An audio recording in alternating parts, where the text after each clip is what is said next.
Good evening. Good evening. Good evening. Good evening. Welcome home. Come on in. Come on in. What's going on, good people? Who's ready to rumble? We're going to rumble with our emotions. All right, let's see who's home tonight. It's Friday night. Hello, Ashley. Hello, Gwyneth. Tasha Ross and Ashley. Hello, Cam. Maria Rodriguez. Hello, Jason and Diana. Ashley Dye. Hello, Deja. Good evening, Lydia Cordova. Sharita. Good evening, Nubian Queen. Noemi. Leah. Darlene.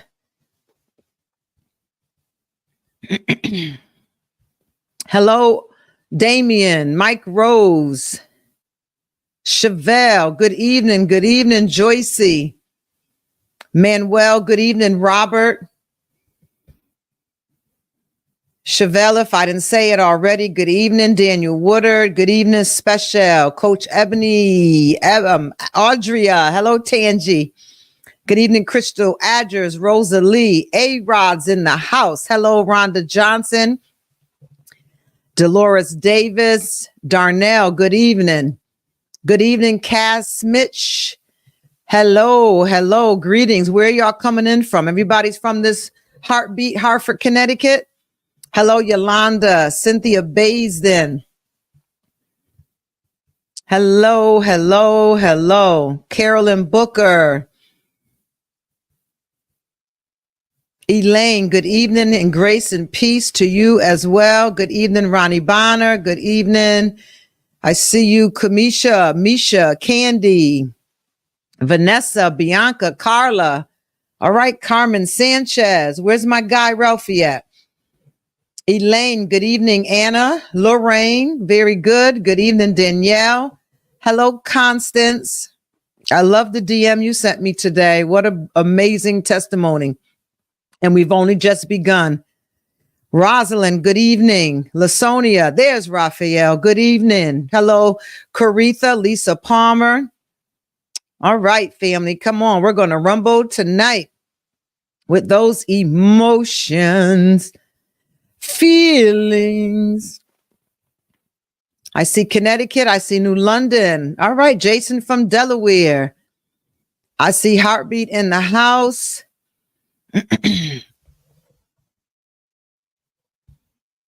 New York in the house. Beautiful.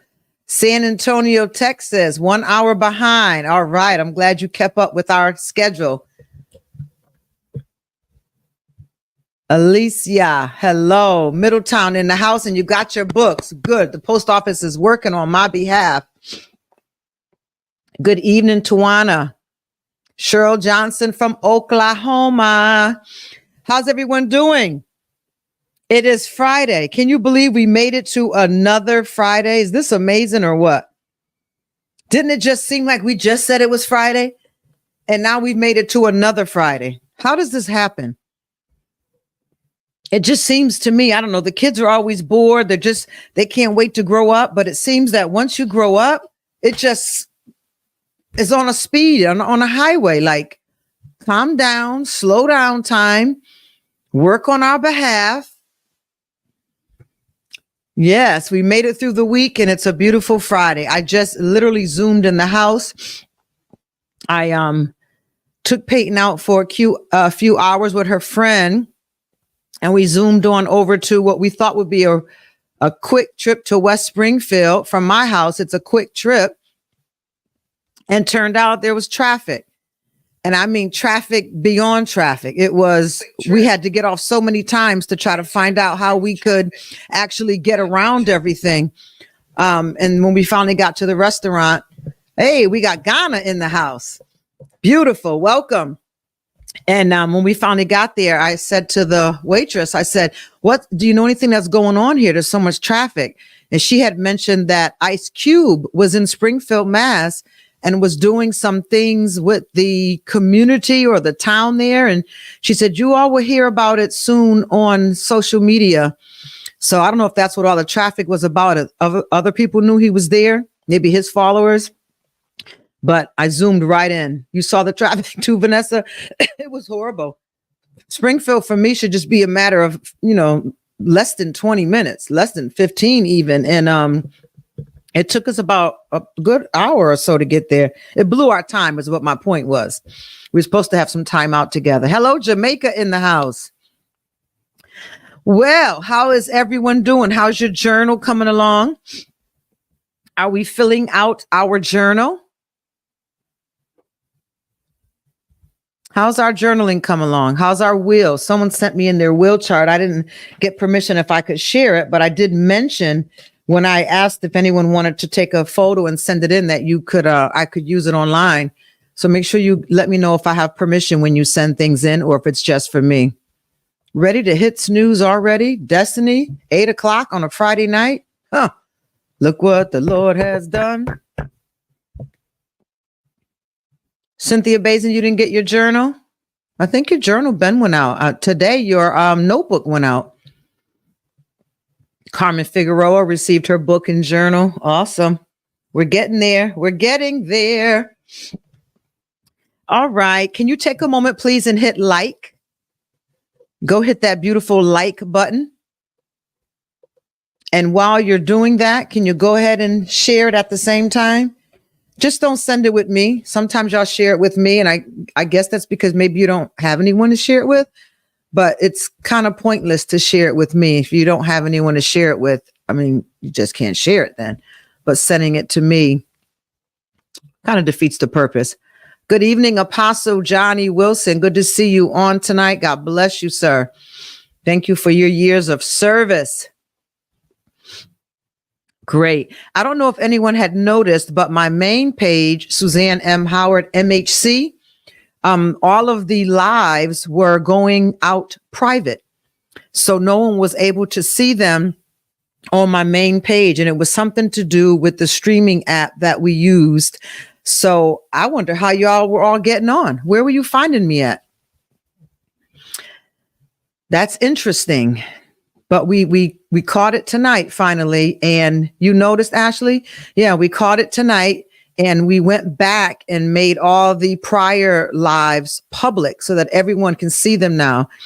I was wondering how y'all were finding me. How did you know I was on? Is it the Apostles House page y'all were on? Because at some point, we're not even going to be sharing to the Apostles House because the Apostles House is a different entity than So Detox. So, at some point, we'll stop sharing them. Dr. Apostle page. Very good. Thank you. Yeah, if you're on the Apostles House page, try to jump over to either Suzanne M. Howard, MHC, or jump on Apostle Suzanne page or My Mental Health Coach. All of those are on Facebook. For all the Facebook people, if you could get maybe off the Apostles House page and go to the pages that belong to So Detox, it would help me. I know y'all are probably comfortable there at this point, but it would help me and it would really help me. Yeah, YouTubers, you guys are the greatest. Thank you. If you too, if all the Facebookers could also take some time, maybe not right at this moment, but if you could make a little note and write down this Facebook page, I may change the name to make it more where it's recognizable. Maybe I'll call it Soul Detox, even though I went on and I noticed that some woman is trying to trademark Soul Detox for herself. I don't know if she's going to win that, if I'll be able to use it or not. I mean, there's so much material that's been done before she and I on Soul Detox, but I don't know how trademarking works, if she'll be able to do that. So I may change it to something a little more in the lines of what we do. But for now, if you can, please make a note and go to My Mental Health Coach, My Mental Health Coach, taking claim of me as your mental health coach. And if you go to Facebook and put in My Mental Health Coach, and if you can like and subscribe to that page, that will help me a lot. That's the business page. That's the page I really need to get everyone on Suzanne M. Howard, MHC, onto My Mental Health Coach, because Facebook started out as personal business, right? And then as it grew, they started noticing that there were a lot of politicians and nonprofits and public speakers and coaches and preachers and people going on up doing their business on there, so that they gave separate pages for business. And they promote the business more. They'll take time to share it with people who are not in your following, who are not your friends, who are not friends of your friends. If we do that, if I can get all of us over to the other page, then that page will be more, when you're scanning and you see all these videos, these will actually be in with those videos. But from Suzanne M. Howard, MHC, it's a personal page. So they kind of lock it to only the people that really keep in touch with me throughout the year get to see any of my posts. Whereas if we were on the other page, the business page, the My Mental Health, the world could see it. We wouldn't even have to really spend too much time liking and sharing, because Facebook would do it for you. So if you could please sow that for me, to go over to My Mental Health Coach and subscribe and share that page, that would help me out a lot. And anyone have any questions, or you stuck or need any help on it, please just email us. Ebony is around. We answer email. We answer text messages. We are here to serve you. Chick-fil-A ain't got nothing on us. We are here to serve you. I want to thank, while I'm taking all this time to get started, I'll thank the Cash Apps now, even though I think I like it better at the end, right? Do y'all like it better at the end? I'm going to do it this time, and then I'm going to keep that pattern at the end. I want to thank Ashley for sewing on Cash App, Rochelle Graham for sewing on Cash App, Prudence, thank you. Vanessa, thank you. I want to thank you guys very much. This was yesterday too. Anna, thank you. Carmen Jones, thank you. Chevelle, thank you. And Cam, thank you guys very much for sowing in your nightly seed. I appreciate it. Thank you so much. All right. We did a lot of work. We have done a lot of work on night 11. And we really went in deep on our attachment styles and learning why we feel and think and are motivated the way we are. And just like everything, it has a root. Everything has a root, and it goes back to our root. We are the fruit of their tree. God help us, huh? We are the fruit of their tree. So every generation's got some cleanup work to do. And I'm glad to have you all on here with me, spending time, not just these 30 days, but becoming a family together and working on our tree, the tree that we came from. We're working on our tree. So welcome to tree and root work. Tree and root work. Let's see, where did we leave off at last night?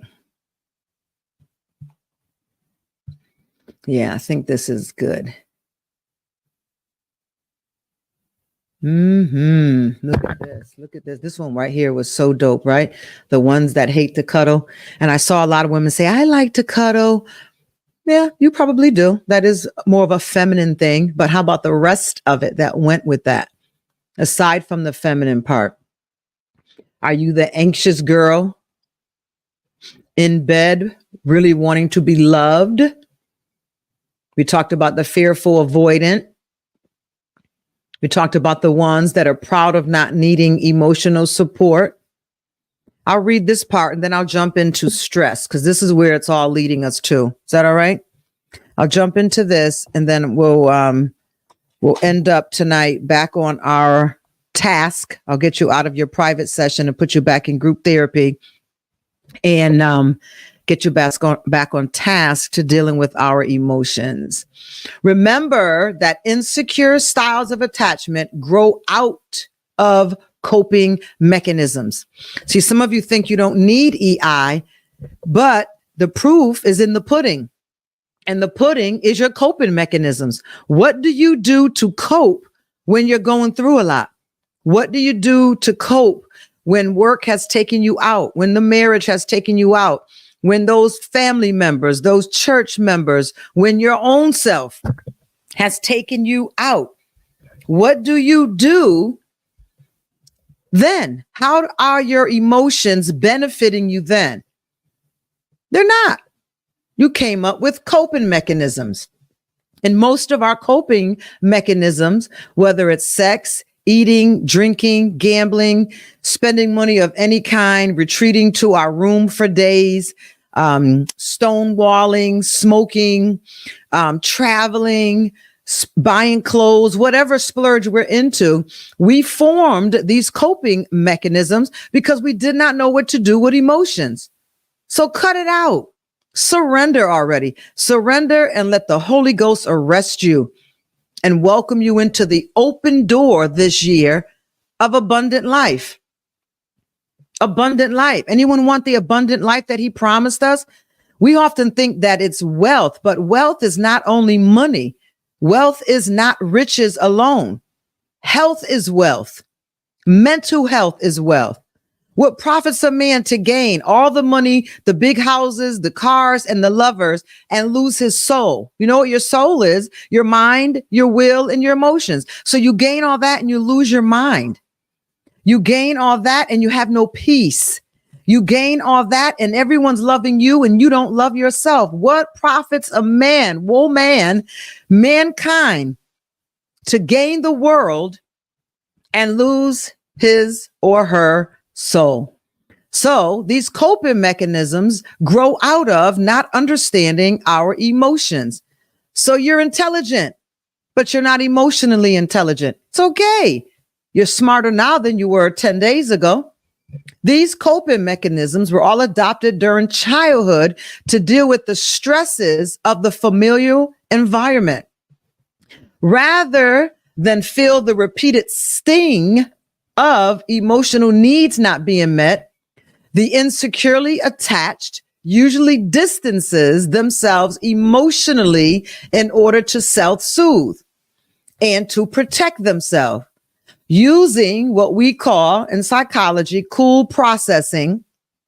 That's when you think about an event, but do not go into the memory of the event. You just thought about it and that's it. Cool processing, thinking about why you felt as you did, not what you felt. Cool processing, thinking about why you felt as you did, not what you felt. You don't want to go back into that feeling. And seeing yourself as if from a great distance. Think about your childhood self and your parent, particularly your mother's treatment of you. Focus on how you protected yourself and coped. Keep in mind that the more aggressive your parents, especially your mother's behavior was, and the more abusive her treatment might have been for you, especially if you were the child of a controlling mother, a combative mother, or a dismissive mother, the more likely it is that you will have adopted some kind of self-armoring. Write it in the chat. Some kind of self-armoring in order to defend yourself. In a similar way, consider the degree to which you view the world. And it's probably one of a threatening place where you always got to watch your back, where your default position for people isn't decent behavior, but potential antagonism or some kind of duplicity.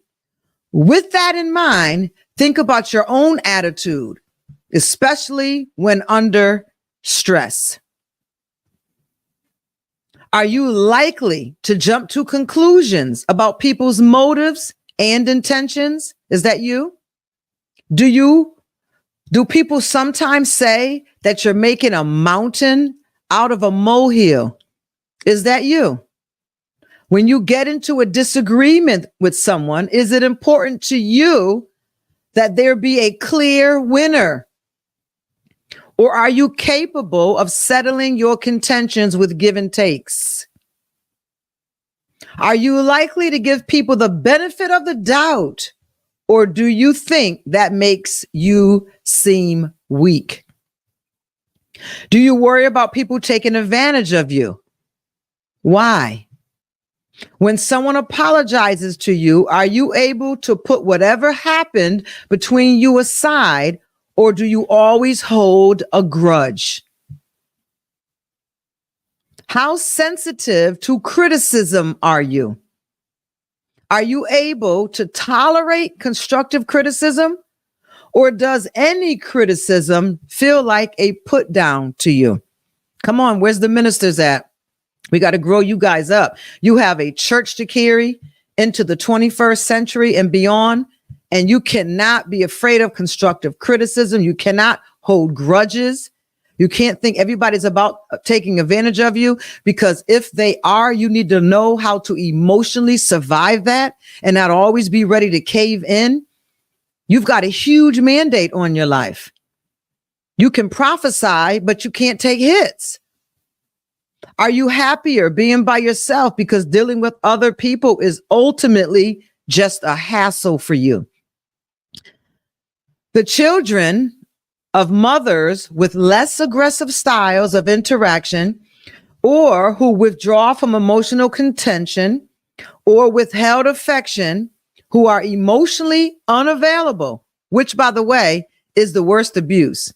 For example, the emotionally unavailable, for example, will have very different kinds of defense mechanisms, and not surprisingly, with different views of the world. You came from the same woman and out of the same house. How could we all have a different experience of mother? How can we all have a different experience of father? How can we all have a different view of the world? How come some are more motivated to go and some are sticking to the house? How come some can move out and live in the same state and some can't even leave the neighborhood? How does this happen when we come out of the same stock, the same tree? We will have different kinds of defense mechanisms and, not surprisingly, different world views. If your mother's behaviors, her treatment of you, her responsiveness were distant and unconnected, ask yourself the following questions for me as you consider how her behaviors lined up with yours. Do you always expect people to disappoint you? Do you? Whether it's at work, in friendship, or in an intimate relationship? Are you uncomfortable being alone? Do you know how to entertain yourself and feel good about yourself when no one else is around? Do you have trouble saying no to people and then feel put upon when you've done what they've asked? Do you require a great deal of reassurance from people you're close to? How often do you fight with intimate partners or close friends? Do you consider yourself quick to anger, or do you think you're pretty even-tempered? Are you able to set boundaries in relationships, giving yourself and the other person space? Or does your own neediness drive some people away? Do you feel inadequate much of the time? If so, how does that affect your behavior?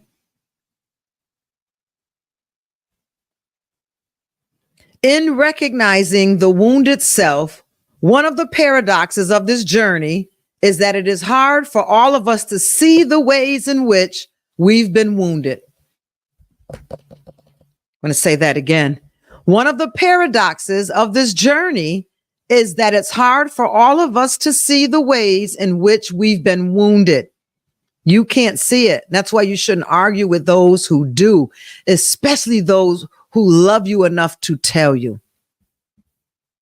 To begin with, seeing the initial wound that we were unloved, meaning emotionally unattuned, and our needs were not met is hard enough.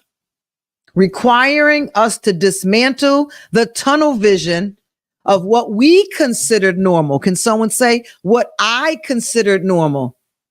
The cultural onus, our desperate need to belong, and yes, our hopefulness that we'll just wake up one day and it will be magically fixed. Then there's the problem of seeing ourselves clearly. Every person on the planet finds this task challenging, but the lucky ones are the ones who see the parts of themselves that are hidden from plain view, both the good and the bad. Reflected in the mirrors that intimate relationships provide. And this is why a lot of people struggle with intimate relationships. This too is a challenge for many children who grew up unattuned. But piece by piece, bit by bit, we can clear away the debris left behind by childhood and polish our own inner mirrors to catch a glimpse of the girl or the boy we were, the woman or the man we are, and more importantly, the woman and the man we are meant to be. Does that give us hope? Right. It's 114 of you on tonight. Welcome to Soul Detox, where we left off dealing with cognitive reappraisal, which means changing my perspective. And it should start with changing my perspective of me. Cognitive reappraisal is a cognitive behavioral strategy that empowers us to reframe and reinterpret situations, leading to more adaptive emotional responses. I love it. I love it when I do this in sessions. Imagine a scenario where you face a setback in a personal project. Without self-regulation, you might react with disappointment or self-criticism. However, with cognitive reappraisal, you can view the setback as an opportunity for learning and growing. This shift in perspective, this shift in mindset, transform your emotional response from negative, not to positive, but from negative to constructive. There's a difference. We all want to go from a negative to a positive. Do you know how many lines in that gray area on the continuum of that shift there is? You want to go from a negative to a constructive. To practice cognitive reappraisal, start by identifying the automatic negative thoughts that arise in challenging situations. Did you have one today? I thought about EI when I was in traffic. Oh my God. Did I say, Suzanne, got these kids in the car. People are driving down the emergency lane and they're making more traffic down the road instead of getting in line like the rest of us. Do y'all know about those people? They drive down the emergency lane, creating a fourth lane on the highway, only to cut us off at the next exit and make traffic just as bad, harder if they would have just gotten in. Ooh, my EI. I had to work it out. So to practice cognitive reappraisal, we have to start by identifying the automatic negative thoughts that arise in challenging situations. Then challenge these thoughts by considering alternative perspectives or reframing the situation in a more positive light. And over time, like any other habit, this practice will reshape your emotional reactions and enhance self-regulation. We're moving on to page 107. To strengthen your self-regulation muscles further, engage in specific emotional regulation exercises. These exercises target common emotional challenges and equip you with the skills to manage them effectively. How many have been practicing all of a sudden now, either mindfulness or your breathing? How many are using these skills? How many are using these skills?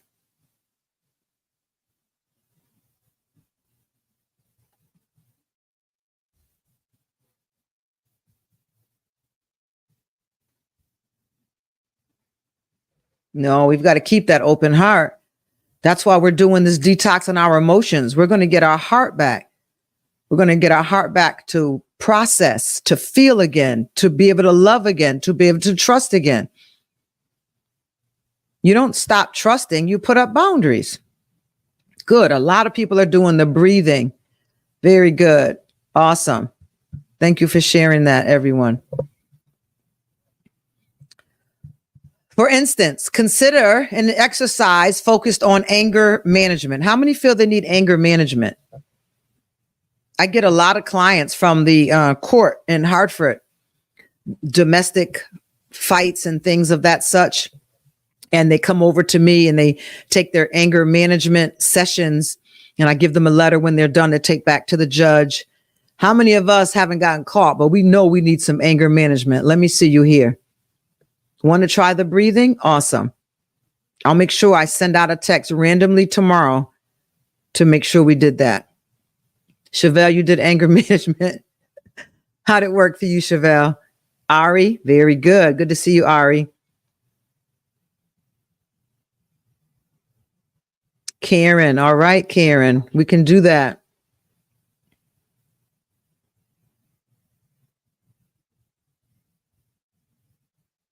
Probably me. I'm with you. I won't say your name. I took anger management classes already. How'd the classes go?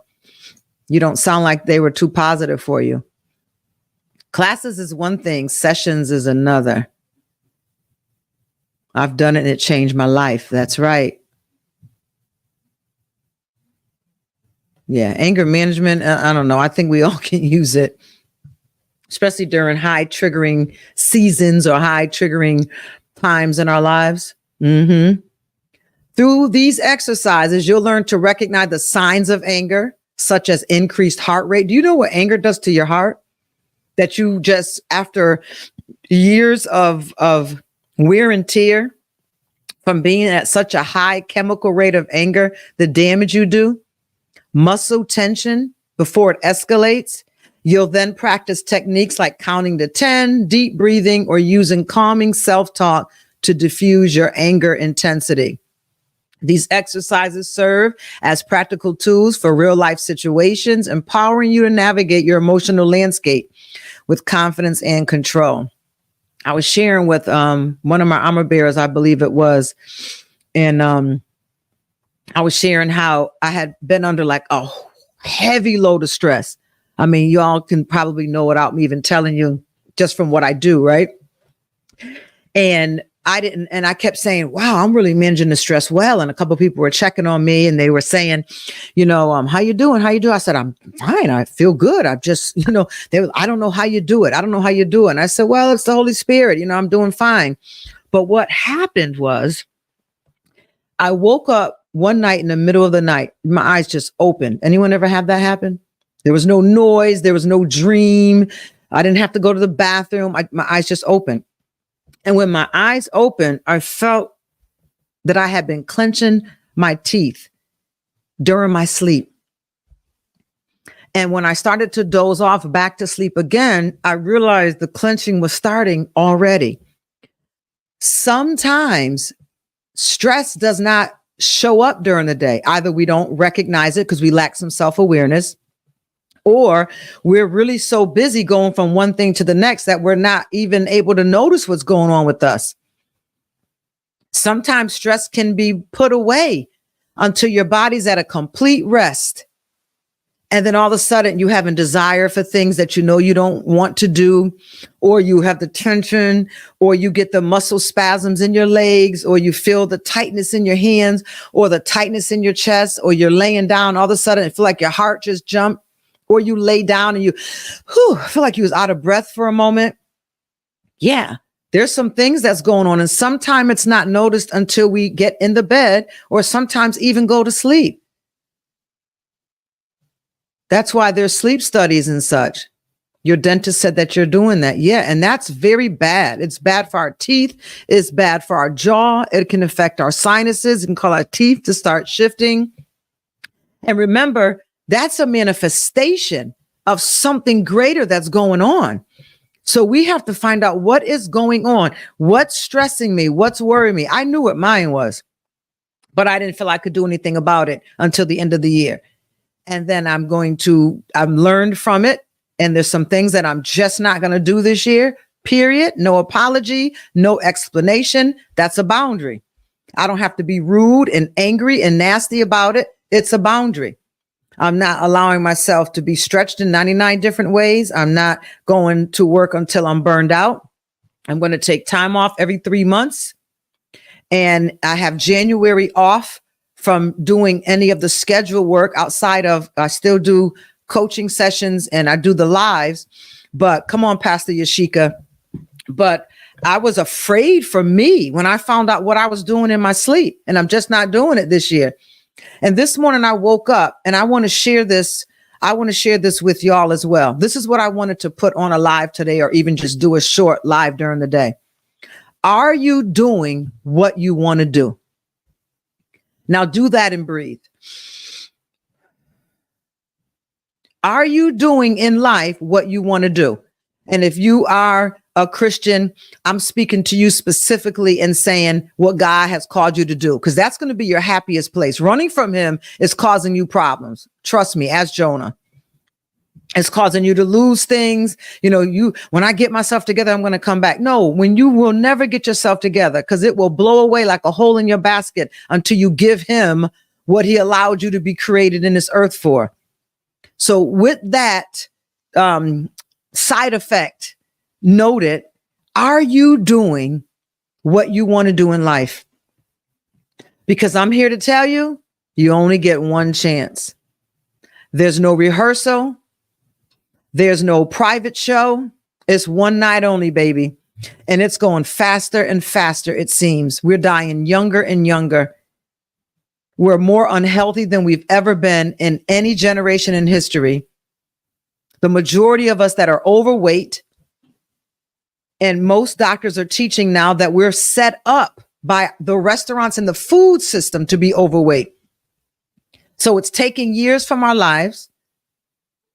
So it's more important than ever for you to ask yourself, am I doing what I want to do?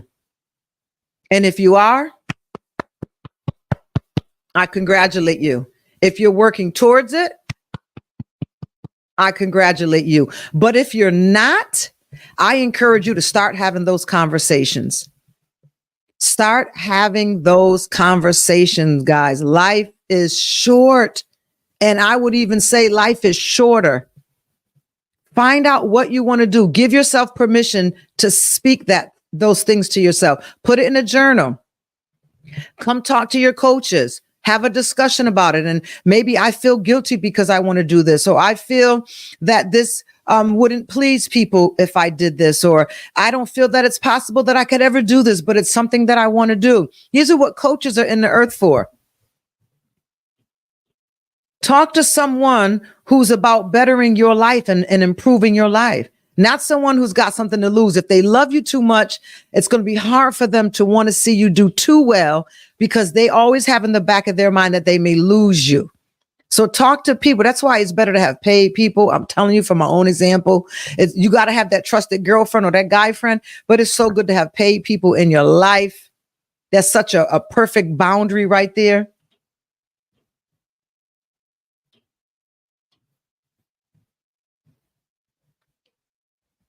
Are you doing what you want to do in life? Start having these conversations with yourself first. So let's talk about the stress and emotion connection. The stress and emotion connection. Now that we've explored self-regulation, let's delve into the intricate relationship between stress and emotions. Understanding this connection is pivotal for effective stress management. See, stress is not going to go away. Stress is here to stay. Stop losing your hair over it. Stop eating too much or not eating enough over it. Stop binge eating over stress. You just need stress management. Remember, he made you the head and not the tail, above and not beneath, and nothing formed against you. Remember, he's given you dominion and authority over everything. And the only thing we seem to not be able to control is ourselves. Stress is a ubiquitous part of our lives. It's not going anywhere. Stress is the body's response to demands or threats in our environment. I want you to write that down. Stress is the body's response to demands or threats in our environment. That's why I was clenching my teeth in my sleep. Look how that devil tried to get me. Could have a heart attack in your sleep. Some people are blessed enough to get the warning signs when they're awake. Living a year under the amount of stress that I lived under last year could have took me out in my sleep. But thanks be to God who causes me to triumph. If I was clenching my teeth, what else is going on in my body? I'm speaking on me, but I'm hoping this can connect to you in some way. Stress is the body's response. It's a response to something bigger, to demands or threats in our environment. It triggers the release of stress hormones. We've heard this, such as cortisol and adrenaline. I've been teaching this for about 10 years to y'all, which prepares us to face challenges. While stress can be adaptive in the short term, chronic or overwhelming stress can have detrimental effects on our emotional well-being. Imagine a situation where you're preparing for a major exam. The pressure and anxiety you feel are signs of the body's stress response. In this scenario, stress can serve as a motivator, driving you to study and perform at your best. But it can also be a demotivation where it can cause you to give up. You have to learn stress management in 2024. Emotions as stressors. What's fascinating is that our emotions can also act as stressors. Emotions, the things that we didn't like when we started, and now we've got a better relationship with our emotions. Matter of fact, let me not assume, let me ask that, because that's how it's working for me. How many have a better relationship with their emotions now than they did 11 days ago? And when I say a better relationship, I just mean more understanding. I may not agree with them. I still may not really like them, but I understand them a little bit better. How many have that testimony? Leah, Chevelle, good. Lisa Palmer. Yeah. Just think of it as somebody you're dating, your emotions as someone you're dating. I ain't really feeling you, but I understand you a lot better. And with understanding, practical application can come. Then we can work and get along. So it's good. And it's an accomplishment for me as your mental health coach to see that I've gotten you in 10 days to at least understand emotions a lot better. That's half the battle right there. What's fascinating is that our emotions can also act as stressors. When intense emotions like anger, sadness, or fear arise, they can trigger a cascade of physiological responses akin to the stress response, physiological in our physical body, what we call our nature. Imagine experiencing intense sadness after a personal loss. This emotional distress can lead to physical symptoms like increased heart rate, the things we can't see, shallow breathing.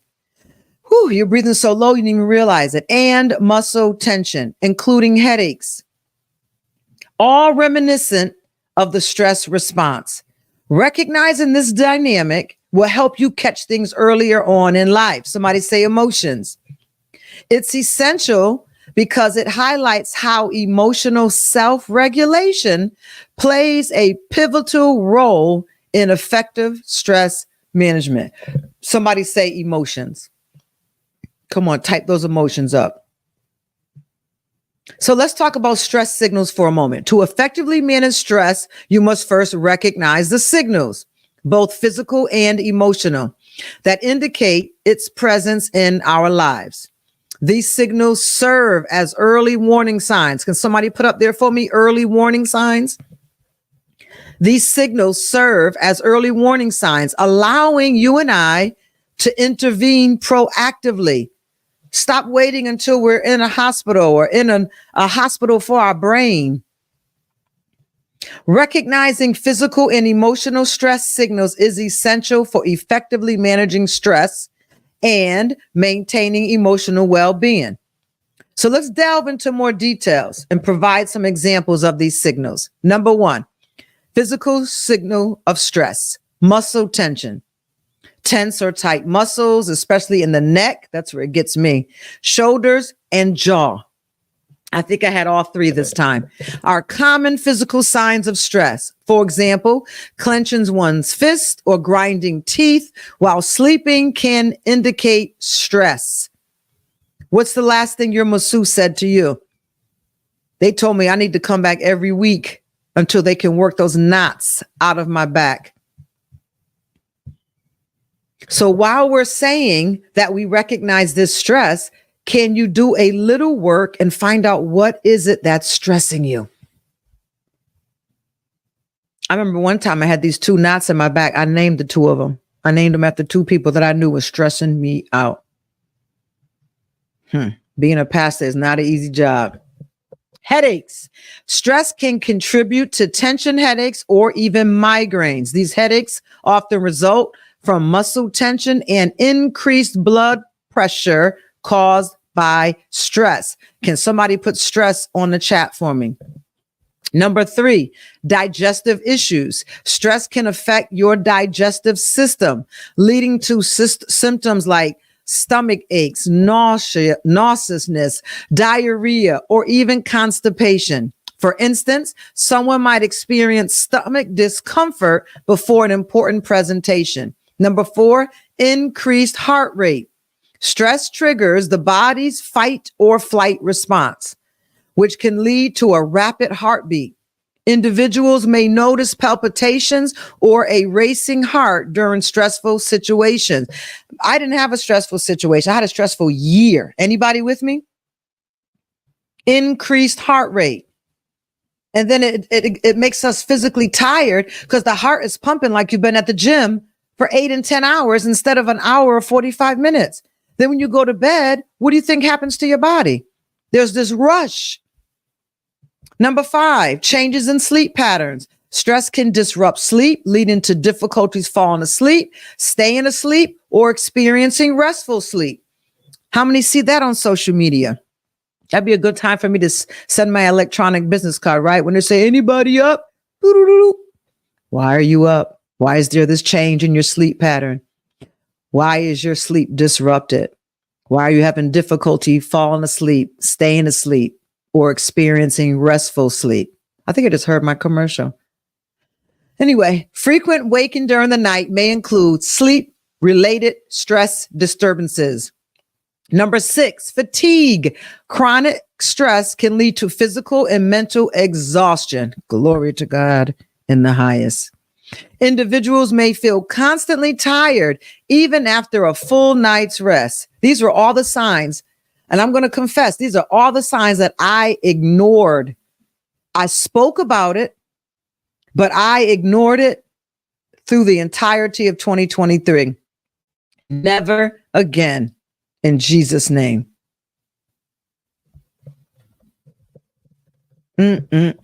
Breathing changes. Stress can alter breathing patterns, leading to shallow, rapid breaths. Someone experiencing stress might not even be aware of their shallow breathing until they consciously pay attention to it. And number eight, increased sweating. Excessive sweating, especially in the palms, underarms, or forehead, can be a physical response to stress. Stress-induced perspiration is often more noticeable in high-pressure situations. Let's see. I think our time is up. It is. We've got a couple minutes left, but I don't think I can even start anything like this. But we'll just start it and then we'll end it so that we can move on for tomorrow. Emotional stress symptoms. We went through physical stress symptoms just now. Physical stress. Let's hit this part that we can. We got a couple minutes. Emotional stress signals. Anxiety. That's feeling of unease, worry, or fear. These are common emotional responses to stress. Number two, irritability. Stress can make individuals more irritable or short-tempered. Small annoyances that wouldn't typically bother you may lead to heightened frustration. Number 3, sadness or depression. Prolonged stress can contribute to feelings of sadness or even depression. Persistent low mood, loss of interest in activities, and changes in appetite or sleep may indicate emotional stress.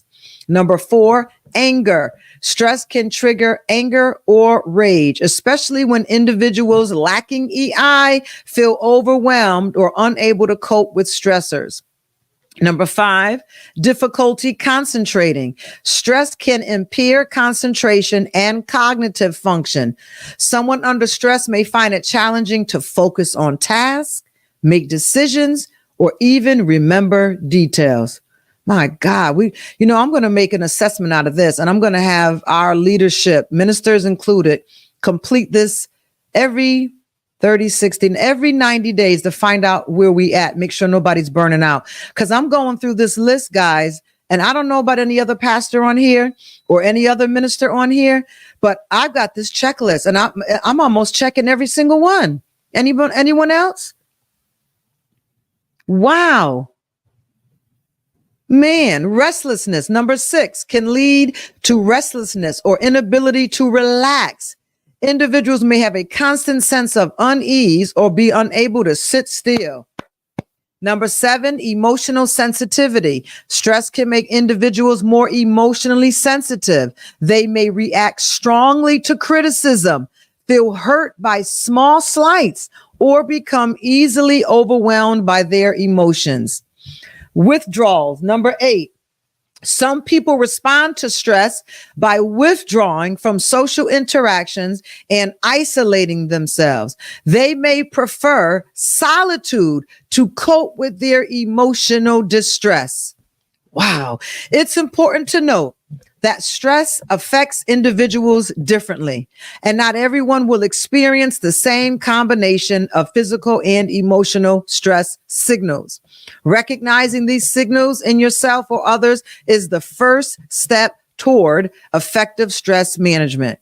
By becoming aware of these signs, individuals can take proactive steps to address stress, such as practicing relaxation techniques, seeking support, or making lifestyle changes to reduce stress.